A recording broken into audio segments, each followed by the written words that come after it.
Saudara dan saudariku yang terkasih, Yesus mengajar kita untuk berdoa, bukan dengan banyaknya perkataan yang tidak perlu, tetapi dengan kata-kata yang adil yang kita butuhkan, yang paling sederhana dan berasal dari kedalaman hati kita sendiri, yang sesuai dengan apa yang seharusnya kita minta setiap hari. Marilah kita menempatkan diri kita di hadirat Tuhan tanpa harus mengunci diri kita dimanapun, melainkan keluar dari diri kita sendiri dan lakukan dalam hidup kita apa yang Tuhan inginkan untuk setiap kita, yang terbaik, yang akan membuat kita bahagia. Berdoa, tidak banyak berbicara. Jika saya banyak berbicara, saya tidak bisa mendengarkan apa yang Tuhan akan katakan kepada saya. Tuhan memberkati kita semua.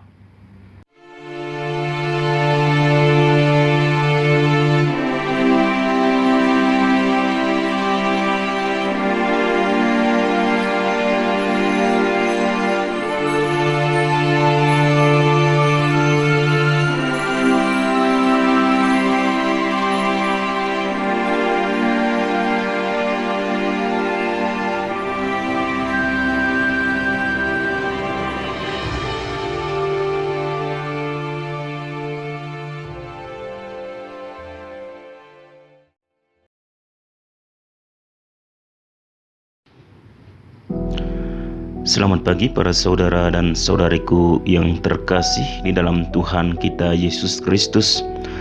Jumpa lagi bersama saya Frater Andra dalam permenungan kita pada pagi hari ini.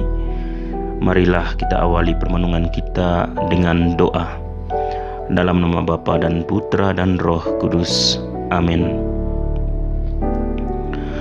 Terima kasih Tuhan karena hari ini kami belajar berdoa denganmu. Terima kasih karena kami telah menemukan bahwa doa bukanlah masalah banyak refleksi dan banyak kata yang membebani kepala kami. Doa adalah sesuatu yang sangat sederhana, yang berasal dari kehidupan nyata kami yang kami alami setiap hari. Berkatilah kami selalu ya Tuhan, dan mampukanlah kami untuk selalu mendekatkan diri kepadamu setiap saat. Amin. Dalam nama Bapa dan Putra dan Roh Kudus. Amin. Bacaan dari Injil Matius bab 6 ayat 7 sampai 15. Lagi pula dengan doamu itu, janganlah kamu bertele-tele seperti kebiasaan orang yang tidak mengenal Allah. Mereka menyangka bahwa karena banyaknya kata-kata doanya akan dikabulkan. Jadi janganlah kamu seperti mereka, karena Bapamu mengetahui apa yang kamu perlukan sebelum kamu minta kepadanya. Karena itu berdoalah demikian: Bapa kami yang di surga, dikuduskanlah namamu, datanglah kerajaanmu, jadilah kehendakmu di bumi seperti di surga. Berikanlah kami pada hari ini makanan kami yang secukupnya, dan ampunilah kami akan kesalahan kami, seperti kami juga mengampuni orang yang bersalah kepada kami. Dan janganlah membawa kami ke dalam pencobaan, tetapi lepaskanlah kami daripada yang jahat. Karena Engkaulah yang empunya kerajaan dan kuasa dan kemuliaan sampai selama-lamanya. Amin. Karena jikalau kamu mengampuni kesalahan orang, Bapamu yang di surga akan mengampuni kamu juga. Tetapi jikalau kamu tidak mengampuni orang, Bapamu juga tidak akan mengampuni kesalahanmu. Demikianlah Injil Tuhan. Terpujilah Kristus.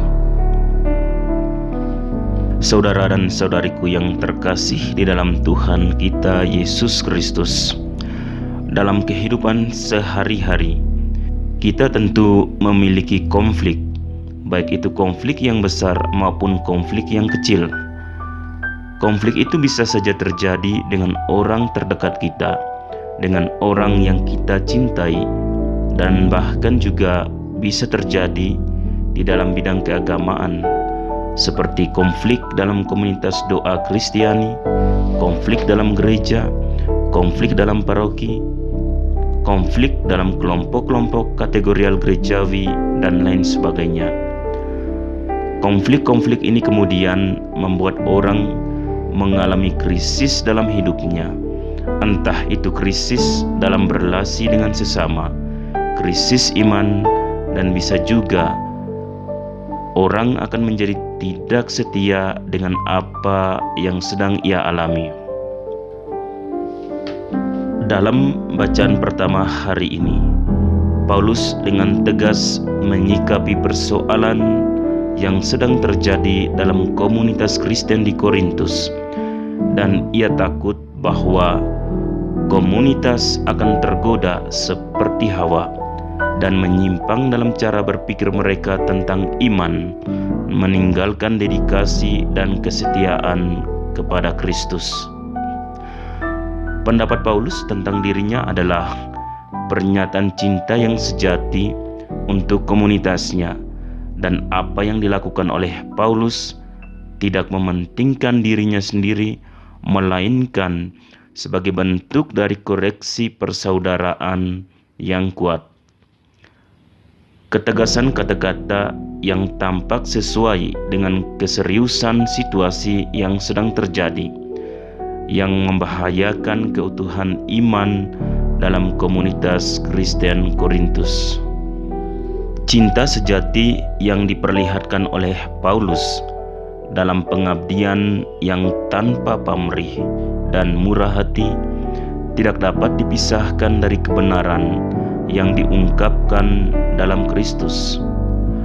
Paulus mengharapkan agar keteguhan hati saudara-saudaranya tidak menjadi kekakuan yang bertentangan dengan cinta Kristiani. Setiap konflik perlu didekati dengan semangat doa, keterbukaan, dan permohonan kepada Allah Bapa, satu-satunya yang di hadapannya, terlepas dari semua perbedaan kita. Kita bisa merasa seperti saudara dengan ikatan yang lebih kuat dari kemungkinan konflik apapun. Hari ini dalam Injil kita mendengar bahwa Yesus sebagai seorang guru doa memperkenalkan kita dengan ajaran doa Bapa kami ke dalam pengalaman berbaktinya sendiri, yaitu kesatuan dalam kasih yang menjaga perbedaan.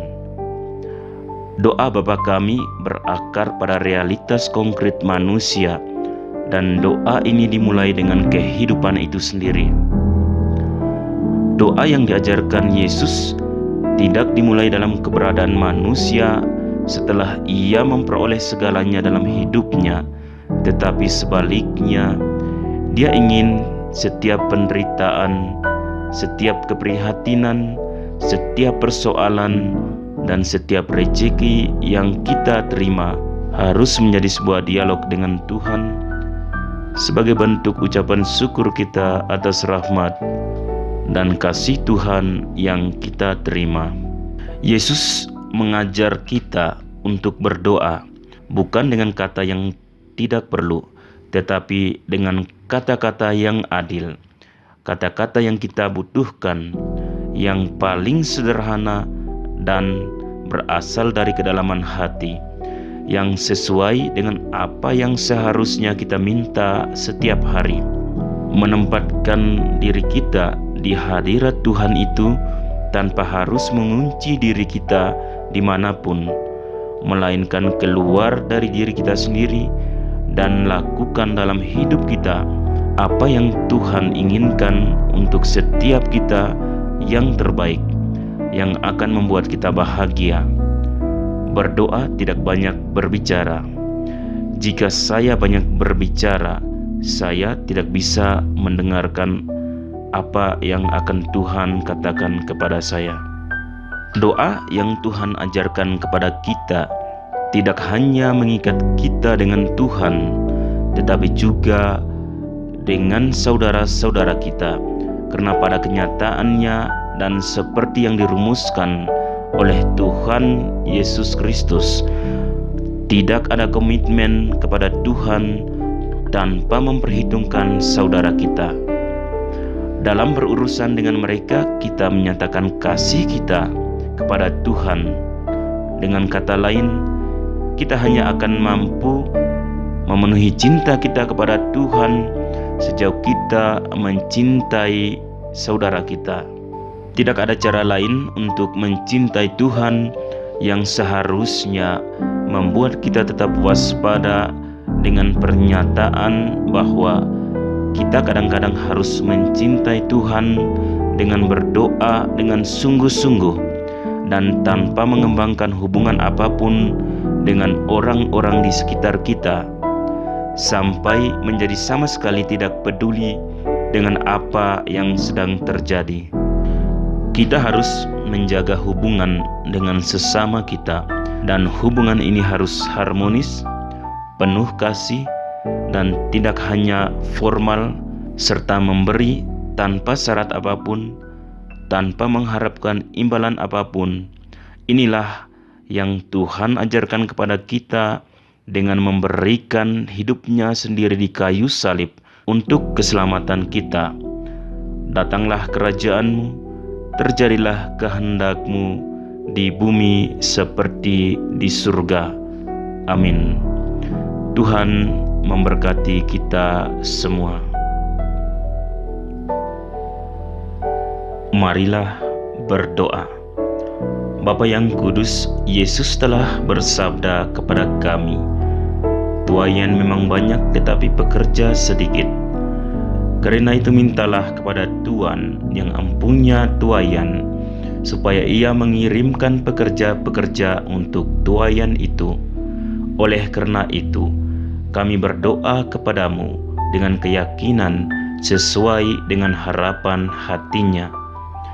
Bantulah semua orang Kristiani agar dengan serius bertanggung jawab sebagai warga kerajaan Allah dan sebagai batu penjuru yang hidup bagi gereja. Pilihlah dari antara umat-Mu pekerja-pekerja kerasulan, imam, diakon, biarawan-biarawati, dan rasul-rasul awam, sehingga kabar sukacita dimaklumkan kepada semua bangsa, dan belas kasih-Mu diketahui oleh semua saudara dan saudari kami. Amin. Maria, Ratu para Rasul, doakanlah kami. Para Rasul Kudus, doakanlah kami. Santo Fransiskus dari Assisi, doakanlah kami. Padre Eusebio Menar y Señor Hector Duran, jadilah perantara bagi kami. Amin. Dalam nama Bapa dan Putra dan Roh Kudus. Amin.